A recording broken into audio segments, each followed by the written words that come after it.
ನಮಸ್ಕಾರ ಸ್ನೇಹಿತರೆ, best two ಸ್ಟ್ರೋಕಿಗೆ ನಿಮಗೆ ಸ್ವಾಗತ. ಇವತ್ತು ಆಯಿಲ್ ಪಂಪನ್ನು ಹೇಗೆ ಫಿಟ್ ಮಾಡೋದು, ಅದರದ್ದು ಪ್ರೊಸೆಸ್ ಹೇಗೆ, ಅದರ ಕ್ಲ್ಯಾಂಪನ್ನು ಹೇಗೆ ಮಾಡೋದು ಅಂತ ನಾವು ನೋಡುವ. ಸೊ ಮೊದಲಿಗೆ 10 ನಂಬರ್ದು ನೆಟ್ ಬೋಲ್ಟನ್ನು ತೆಗಿಬೇಕು ನಾವು. ಸೊ ನಾನು ಇನ್ಸ್ಟಾಗ್ರಾಮ್ ಐ ಡಿ ಹಾಕಿದ್ದೇನೆ. ಏನಾದರೂ ಡೌಟ್ ಇದ್ದರೆ, ಇಲ್ಲ ನಿಮ್ಮ ಏನಾದರೂ ಗಾಡಿದು ಕೆಲಸಗಳದ್ದು ಏನಾದರೂ ಫೋಟೋಸ್ ಇದ್ದರೆ ನೀವು ಸೆಂಡ್ ಮಾಡಿ, ಏನಂತ ನಾನು ನೋಡಿ ಅದಕ್ಕೆ ನಿಮಗೆ ನಾನು ಹೆಲ್ಪ್ ಮಾಡ್ತೇನೆ. ಸೊ 3 ಬೋಲ್ಟನ್ನು ನಾನು ತೆಗೆದೆ. ಸೊ ನಿಮಗೆ ಕಂಪ್ಲೀಟಾಗಿ ನಾನು ಮಾಡೋದು ಹೇಗೆ ಅದರ ಎಲ್ಲ ಪ್ರೊಸೆಸ್ ತೋರಿಸ್ತೇನೆ. ಫ್ಯಾನ್ ಕವರ್ದು ಫೈಬರ್ ಕವರ್ ಕೂಡ ಅದು ತೆಗೆದೆ. ಸೊ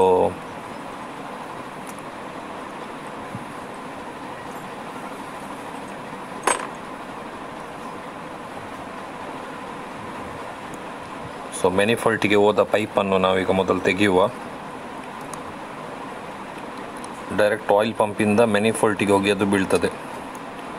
ಸೊ ಮೊನ್ನೆ ಮೆನಿಫಾಲ್ಟು ಕ್ಲೀನ್ ಮಾಡೋದು ಗ್ಯಾಪ್ ಇದ್ದರೆ ಎಲ್ಲ ನಾನು ಅದರ ವಿಡಿಯೋ ಕೂಡ ನಿಮಗೆ ಮಾಡಿ ಹಾಕಿದ್ದೇನೆ. ಸೊ ನೋಡಲಿಲ್ಲ ಆದರೆ ನೀವು ಕೂಡ ಅದನ್ನು ಹೋಗಿ ನೋಡ್ಬೋದು ಒಮ್ಮೆ. ಸೊ ಟ್ಯಾಂಕಿಗೆ ಹೋದ ಪೈಪ್ ಅಂದರೆ ಆಯಿಲ್ ಟ್ಯಾಂಕ್.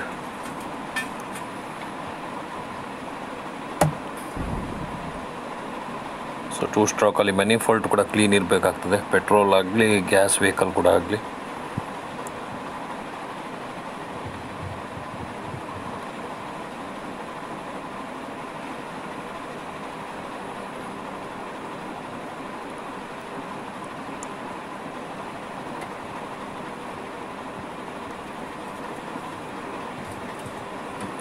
ಸೊ ನೋಡಿ, ಇದು ಕ್ಲ್ಯಾಂಪು, ಆಯಿಲ್ ಪಂಪು, ಮತ್ತು ಫ್ಯಾನ್ ಇದು ಕವರ್, ಔಟ್ಸೈಡ್ ಕವರ್. ಅದು ಈಗ ನಾನು ತೆಗಿಬೇಕಾಗ್ತದೆ, ಯಾಕಂತ ಹೇಳಿದರೆ ನಿಮಗೆ ಅದು ಹೇಗೆ ಮಾಡೋದು ಆ ಕ್ಲ್ಯಾಂಪನ್ನು ತೋರಿಸಬೇಕಾದ್ರೆ ಅದು ತೆಗಿಲೇಬೇಕು. ಸೊ ಓಕೆ, ಅದರೊಟ್ಟಿಗೆ ಸಿಕ್ಕುವ ಸ್ಪ್ರಿಂಗ್ ವಿತ್ ನೆಟ್ ನೋಡಿ. ನೀವು ಟೈಟ್ ಮಾಡಲಿಕ್ಕಿಲ್ಲ, ಅದು ಡೈರೆಕ್ಟ್ ಹಾಕಲಿಕ್ಕೆ ನೆಟ್ ಇರೋದು. ಸೊ ಬನ್ನಿ ಈಗ ನಾವು ಅದು ಹೇಗೆ ಸೆಟ್ಟಿಂಗ್ ಮಾಡೋದು ಅಂತದ್ರ ವಿಷಯದಲ್ಲಿ ನೋಡುವ.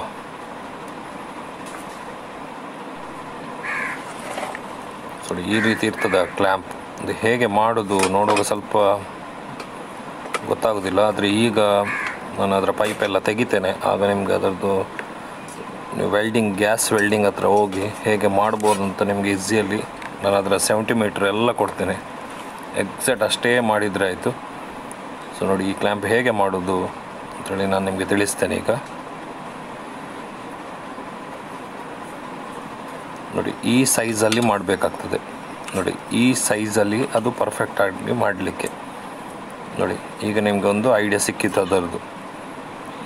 ಸೊ ಈ ಸೈಜಲ್ಲಿ ಮಾಡಿದರೆ 4 ಬೋಲ್ಟ್ ಬರ್ತದೆ. ಸೊ ನಾನು ನೋಡಿ, ಸೊ ಆಯಿಲ್ ಪಂಪನ್ನು ಮೊದಲು ರಿಮೂವ್ ಮಾಡುವ. ಆಗ ನಿಮಗೆ ನಾನು ಆ ಸ್ಕೇಲಲ್ಲಿ ಅದರದ್ದೆಲ್ಲ ಸೈಜ್ ತೋರಿಸ್ತೇನೆ. ಸೊ ಇದಕ್ಕೆ ನಾನು ಯಲಂಕಿ ಹಾಕಿದ್ದೇನೆ. 8 ನಂಬರ್ ಬೋಲ್ಟ್ ನೆಟ್ ಕೂಡ ನೀವು ಹಾಕ್ಬೋದು. ಅದು ನಂತರ ಯಲಂಕಿ ಇದ್ದ ಕಾರಣ ನಾನು ಯಲಂಕಿ ಹಾಕಿದ್ದೇನೆ. ಸೊ ಮೊದಲು ನಾವು ಇದನ್ನು ತೆಗೆಯುವ.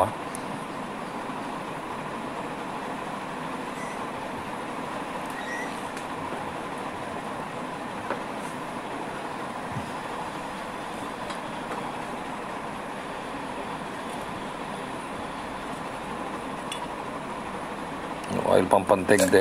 ಇದು ಸಿಗ್ತದೆ ಗ್ಯಾಸ್ ಶಾಪಲ್ಲಿ, ಗ್ಯಾಸ್ ಫಿಟ್ಟಿಂಗ್ ಮಾಡುವ ಶಾಪಲ್ಲಿ ಸಿಗ್ತದೆ. ಈಗ ಸ್ಟಾಕ್ ಉಂಟಾ ಏನಂತ ಗೊತ್ತಿಲ್ಲ, ನಾನು ನಿಮ್ಗೆ ಬೇಕಾದ್ರೆ ನಿಮಗೆ ವಿವರಿಸಿ ತಿಳಿಸ್ತೇನೆ. ಗ್ಯಾಸ್ ಫಿಟ್ಟಿಂಗ್ ಶಾಪಲ್ಲಿ ನೀವು ನೋಡ್ಬೋದು, ಆನ್ಲೈನಲ್ಲಿ ಸಿಗ್ತದೆ, ಆದರೆ ಇದರ ಸ್ಪ್ರಿಂಗ್ ಸಿಕ್ಕುವುದಿಲ್ಲ. ಸೊ ನೋಡಿ, ಇದು ಅದರದ್ದು ಕ್ಲ್ಯಾಂಪ್. ಈಗ ಕ್ಲ್ಯಾಂಪ್ ಹೇಗೆ ಮಾಡೋದು ಅಂತೇಳಿ ನಾನು ನಿಮಗೆ ಎಕ್ಸಾಕ್ಟ್ ಇದರ ಲೆಕ್ಕ ಕೊಡ್ತೇನೆ. ನೀವು ಒಂದು ಪೇಪರಲ್ಲಿ ಬರೀರಿ, ಪ್ಲಸ್ ಆ ಫ್ಯಾನ್ ಕವರನ್ನು ನೀವು ಕೊಂಡೋದ್ರೆ ನಿಮಗೆ ಈಸಿ ಉಂಟು. ನೋಡಿ, ಈ ಫ್ಯಾನ್ ಕವರ್ ನೀವು ಕೊಂಡೋದ್ರೆ ನಿಮಗೆ ಅದು ಈಸಿ ಆಗ್ತದೆ ಮಾಡಲಿಕ್ಕೆ. ನಾನು ಕೊಟ್ಟ 70 ಮೀಟರ್ ಪ್ಲಸ್ ಆ ಫ್ಯಾನ್ ಇದು ಕವರ್ ನೀವು ಕೊಂಡೋದ್ರೆ ನಿಮಗೆ ಅದು ಕ್ಲ್ಯಾಂಪ್ ಮಾಡಲಿಕ್ಕೆ ತುಂಬ ಈಸಿ.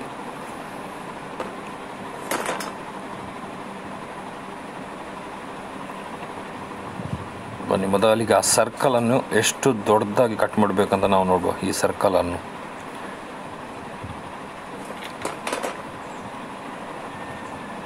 ನೋಡಿ, ಆ ಸರ್ಕಲ್ ನೋಡುವ. ಈಗ ನಿಮಗೆ ನಾನು ಸ್ಕೇಲಲ್ಲಿ ಲೆಕ್ಕ ತೋರಿಸ್ತೇನೆ.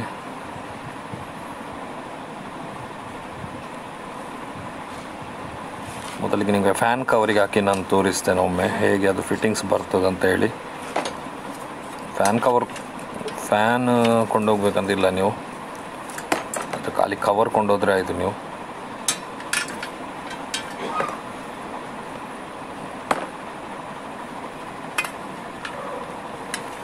ಹಾಗಾಗಿ ಅದರಲ್ಲಿ ಕನ್ಫ್ಯೂಸ್ ಆಗೋದು ಏನು ಬೇಡ.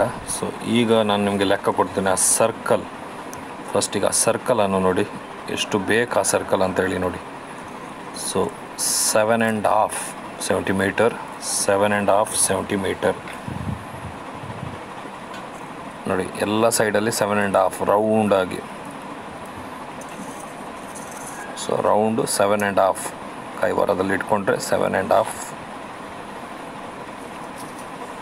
ಸೊ ಈಗ ನೋಡಿ ನಾವೊಂದು ಫಸ್ಟ್ ಅಂತ ಹೇಳಿ ಸ್ಟಾರ್ಟ್ ಮಾಡುವ. ನೋಡಿ ಅಲ್ಲೊಂದು ಸ್ವಲ್ಪ ಉಬ್ಬು ಉಂಟು ಆ ಕವರಲ್ಲಿ. ಸೊ ಅಲ್ಲಿಂದ ನಾವು ಫಸ್ಟ್ ಅಂತೇಳಿ ಸ್ಟಾರ್ಟ್ ಮಾಡುವ. ಸೊ ನೋಡಿ ಹೀಗೆ ಒಂದು ಪೊಸಿಷನ್ ಇಟ್ಟು ನೀವು,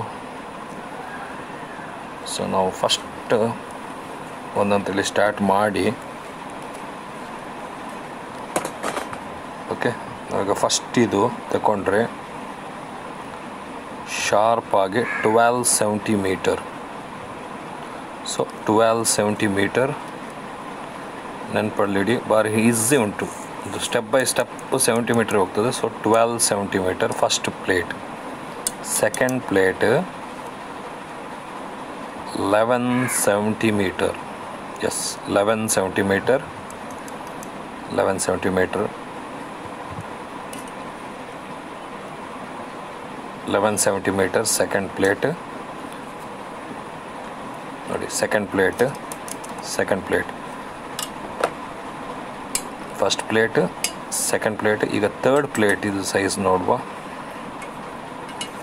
so third plate size 10 centimetre,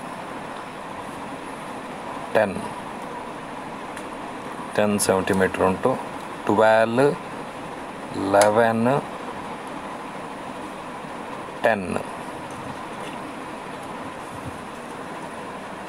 10 centimetre ಎಲ್ಲ ಸ್ಟ್ರೇಟಾಗಿ ವೆಲ್ಡ್ ಮಾಡಲಿಕ್ಕೆ, ಕಟ್ ಮಾಡಿ ವೆಲ್ಡ್ ಮಾಡಲಿಕ್ಕಿಲ್ಲ. So 12, 11, 10 centimetre. So last final fourth one ಇದು 9 ಸೆಂಟಿಮೀಟರ್.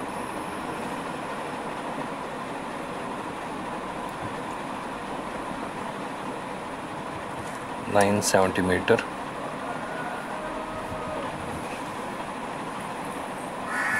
ಸೊ 4 ಲೆಕ್ಕ ನಾನು ಕೊಟ್ಟೆ ನಿಮಗೆ.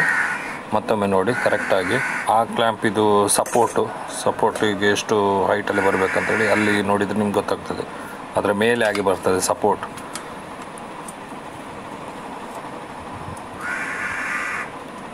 ಸೊ ಇಷ್ಟೇ.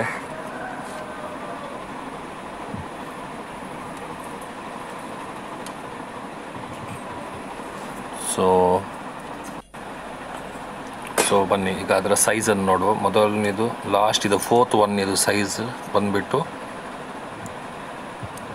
3 ಸೆಂಟಿಮೀಟರ್. ಅದು ಫೋರ್ತ್ ಒನ್ ಇದು. ಸೊ ಫಸ್ಟ್ ಒನ್ ಇದು ಬಂದುಬಿಟ್ಟು 2.5 ಸೆಂಟಿಮೀಟರ್. ಸೆಕೆಂಡ್ ಒನ್ ಇದು ಬಂದುಬಿಟ್ಟು 2.5. ಸೊ 12 ಸೆಂಟಿಮೀಟ್ರ್ ಅಂತ ಮೊದಲು ಇತ್ತಲ್ಲ, ಅದೊಂದು ಫಸ್ಟ್ ಪಟ್ಟಿ, ಅದಕ್ಕೆ ಸಹ 2.5, ಸೆಕೆಂಡ್ ಪಟ್ಟಿಗೆ ಸಹ 2.5. ಸೊ ಇದನ್ನು ನಾನು ಇಟ್ಟೀಗ ತೋರಿಸ್ತೇನೆ ನಿಮಗೆ, ಆಗ ಸ್ವಲ್ಪ ಕ್ಲಿಯರ್ ಆಗ್ತದೆ. ಸೊ ನೋಡಿ ಥರ್ಡ್ ಒನ್ ಅಂದರೆ ಫೋರ್ತ್ ಒನ್ ಇದು 3 ಸೆಂಟಿಮೀಟರ್. ನೋಡಿ ಇದು 3 ಸೆಂಟಿಮೀಟರ್. ಇದು 2.5 centimetre.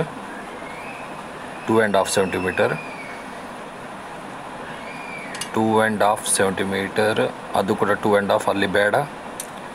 So support clamp. So only 3 ಮಾಡಿದರೆ ಸಾಕು. ಫೋರ್ತ್ ಒನ್ ಇದು ಬೇಡ. ಸೊ ಬನ್ನಿ ಈಗ ಹೊಸ ಆಯಿಲ್ ಪಂಪನ್ನು ಹೇಗೆ ಅಟ್ಯಾಚ್ ಮಾಡೋದು ಅಂತ ನೋಡುವ. ಸರ್ಕಲ್ ಇದು ಹೋಲ್ ಎಷ್ಟು ದೊಡ್ಡದು ಅಂತ ನಿಮಗೆ ಈಗ ಡೌಟ್ ಇರ್ಬೋದು. ಅದು ಆಯಿಲ್ ಪಂಪಿನ ಆಯಿಲ್ ಪಂಪು. ಫ್ಯಾನ್ ಕವರ್ ನೋಡಬೇಕಂತಿಲ್ಲ, ಅದು ಮಿಡ್ಲೇ ಬರ್ತದೆ. ಈ ಸ್ಪ್ರಿಂಗ್ ಹೋಗಿ ನೋಡಿ ಹಾಗೆ ಕೂತ್ಕೊಳ್ತದೆ. ಸೊ ಆಯಿಲ್ ಪಂಪಿಗೆ ಅಲ್ಲಿ ನೋಡಿ ಅಟ್ಯಾಚ್ ಆಗ್ತದೆ. ಸೊ ಆಯಿಲ್ ಪಂಪಿನ ಹಿಂದೆ ಒಂದು ಸರ್ಕಲ್ ಉಂಟು ನೋಡಿ, ತೋರಿಸ್ತೇನೆ ಈಗ. ಆಯಿಲ್ ಪಂಪಿನ ಹೊಸ ಆಯಿಲ್ ಪಂಪಲ್ಲೇ ತೋರಿಸ್ತೇನೆ ನಿಮಗೆ ನೋಡಿ. ಅದು ಆಯಿಲ್ ಪಂಪಿನ ಅದಕ್ಕೆ ಸರ್ಕಲ್ ಒಂದು ಎಷ್ಟು ದೊಡ್ಡದಂತೇಳಿ ನೋಡಿ, ಹಿಂದೆ ಒಂದು ಸರ್ಕಲ್ ಉಂಟು ನೋಡಿ, ಅದು ಮಿಡ್ಲಾಗಿ ಕರೆಕ್ಟಾಗಿ ನೋಡಿ. ಸೊ ರೌಂಡಾಗಿ ಅದರದ್ದು ಸೈಜ್ ಕಟ್ ಮಾಡಿದರೆ ಆಯಿತು, ಹೋಲ್ ಮಾಡಿದರೆ ಆಯಿತು ನೋಡಿ. ಆ ಥರ ಬರ್ತದೆ, ಅದು ಮಿಡ್ಲ್ ಬರ್ತದೆ ಪೊಸಿಷನ್. ಆಗ ನಿಮಗೆ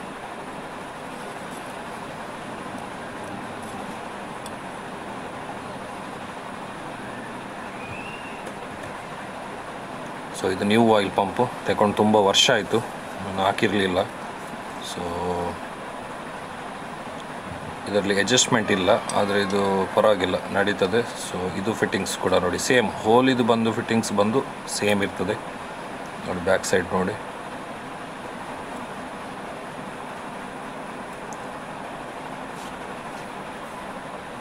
ಓಕೆ ನೋಡಿ ಸೇಮ್ ಬಂತು, ಅದು ಸೈಜ್ ಕೂಡ.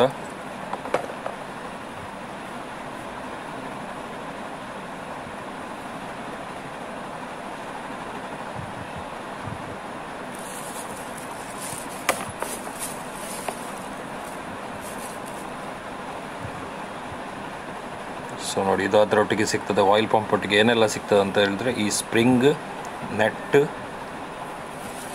ಮತ್ತು ಅದರ ಬುಷ್ ಮತ್ತು ನಿಪ್ಪಲ್, ಮ್ಯಾನಿಫೋಲ್ಟಿಗೆ ಹಾಕುವಂಥ ನಿಪ್ಪಲ್, ಆಯಿಲ್ ಪಂಪ್ ಇದು ನಿಪ್ಪಲ್. ಸೊ ಇಷ್ಟು ಐಟಮ್ ಸಿಗ್ತದೆ. ಮತ್ತು ಅದರ ಬೋಲ್ಟ್ ನೆಟ್ 2. ಸೊ ನೋಡಿ ನಿಪ್ಪಲ್ ಅದು ಮತ್ತು ಆ spring set. So oil pump ಬಂದು ಬಿಟ್ಟು ಹೀಗಿರ್ತದೆ.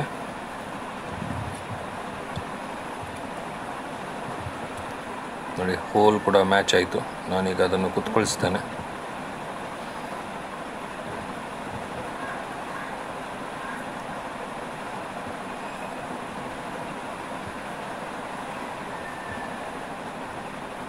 ಸೊ ಈಗ ನೋಡಿ ಅದು ಫಿಟ್ಟಿಂಗ್ಸ್ ಹೇಗೆ ಕೂತ್ಕೊಳ್ತದೆ ಅಂತ ನೋಡುವ ನಾವು. ನಾನು ಆಲ್ರೆಡಿ ಅಲಂಕಿ ಹಾಕಿದೆ. ಸೊ ನೋಡಿ ಈ ರೀತಿ ಕೂತ್ಕೊಂಡ್ರೆ, ಈ ರೀತಿ ಕುತ್ಕೊಳಿಸಿದರೆ ನೆಕ್ಸ್ಟ್ ಇದನ್ನು ಇಲ್ಲಿ ಹಾಕಿ ಸೊ ಟೈಟಲ್ಲಿ ಪ್ರೆಸ್ ಮಾಡಬೇಕು.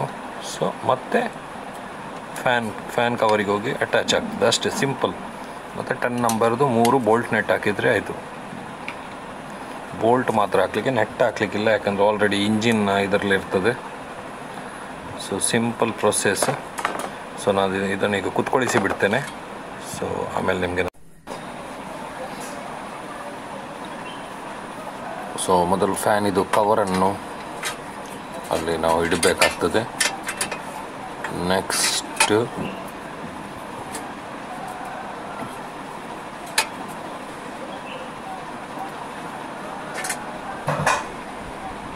ಆಯಿಲ್ ಪಂಪಿನೊಟ್ಟಿಗೆ ಸಿಕ್ಕುವ ಸ್ಪ್ರಿಂಗ್, ಅದಕ್ಕಿರುವ ನೆಟ್, ಅದು ಪ್ಲೇನ್ ನೆಟ್, ಖಾಲಿ ನೀವು ಇಟ್ಟರೆ ಸಾಕು ನೋಡಿ, ಅದು ಲಾಕ್ ಆಗ್ತದೆ. ಜಸ್ಟ್ ಇಟ್ಟರೆ ಸಾಕು, ಅದು ಏನು ಟೈಟ್ ಮಾಡಲಿಕ್ಕೆ ಅದೆಲ್ಲ ಏನಿಲ್ಲ ಅದರಲ್ಲಿ. ಸೊ ನಂತರ ನೀವು ಗ್ಯಾಸ್ ವೆಲ್ಡಿಂಗ್ ಶಾಪಲ್ಲಿ ಮಾಡಿದ ಕ್ಲ್ಯಾಂಪ್ ವಿತ್ ಆಯಿಲ್ ಪಂಪನ್ನು ಸಿಕ್ಕಿಸಿ ಅದಕ್ಕೆ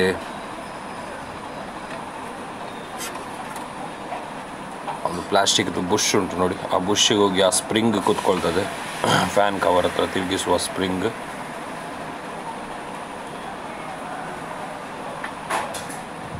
ಸೊ ಮತ್ತು 10 ನಂಬರ್ದು 3 ಬೋಲ್ಟ್ ಈಗ ನೀವು ಹಾಕಬೇಕಾಗ್ತದೆ. ಸೊ ಅದರಲ್ಲಿರುವ ಮೊದಲು ಇದು ಬೋಲ್ಟ್ ಆಗುವುದಿಲ್ಲ, ಅದು ತುಂಬ ಶಾರ್ಟ್ ಇರ್ತದೆ. ಈಗ ಒಂದು ಸ್ವಲ್ಪ ಲೆಂತ್ ಇದು 3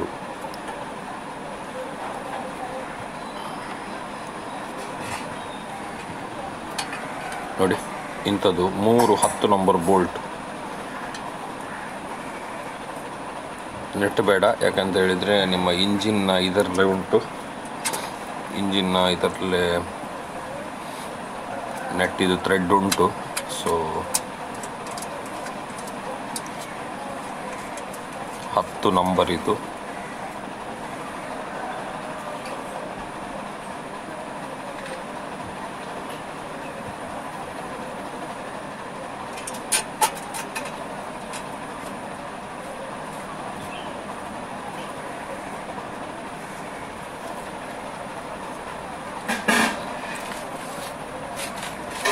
ಇನ್ನೊಂದು 3ನೇದು. ಸೊ 3 ನೆಟ್, 3 ಬೋಲ್ಟು, 2, 3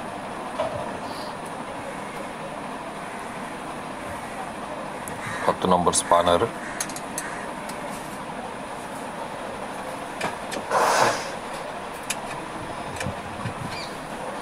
ಸೊ ಒಳ್ಳೆ ಟೈಟ್ ಮಾಡಿ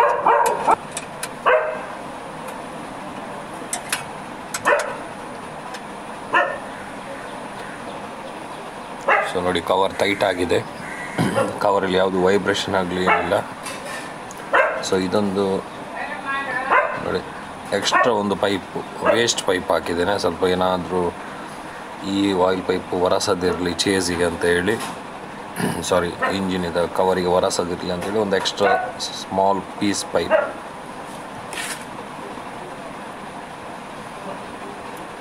ಸೊ ಅದಕ್ಕೆ ನಾನೊಂದು ಸಣ್ಣ ವಯರ್ ಸರಿಗೆಯಲ್ಲಿ ಕಟ್ತಾ ಇದ್ದೇನೆ.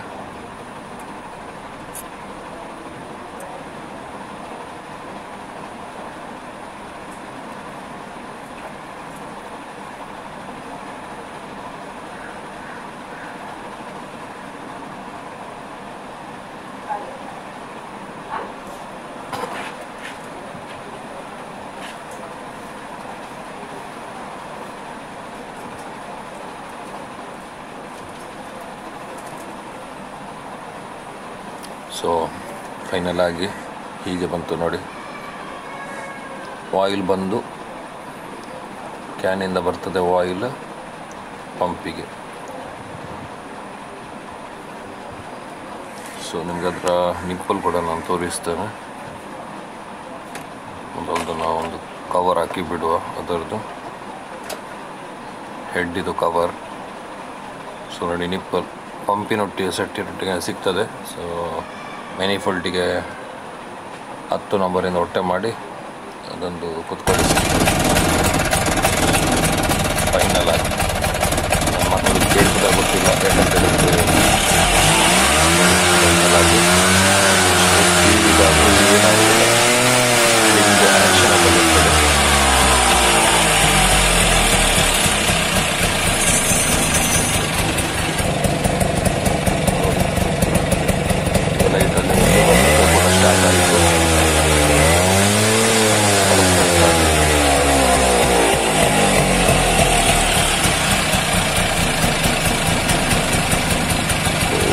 ಫ್ರೆಂಡ್ಸ್, ಏನಾದರೂ ಕಮೆಂಟ್ಸ್ ಇದ್ದರೆ ಇನ್ಸ್ಟಾಗ್ರಾಮಲ್ಲಿ ಹಾಕಿ, ನಿಮ್ಮ ವೆಹಿಕಲ್ದು ಫೋಟೋಸ್ ಎಲ್ಲ ಏನಾದರೂ ಇದ್ದರೆ ಹಾಕಿ.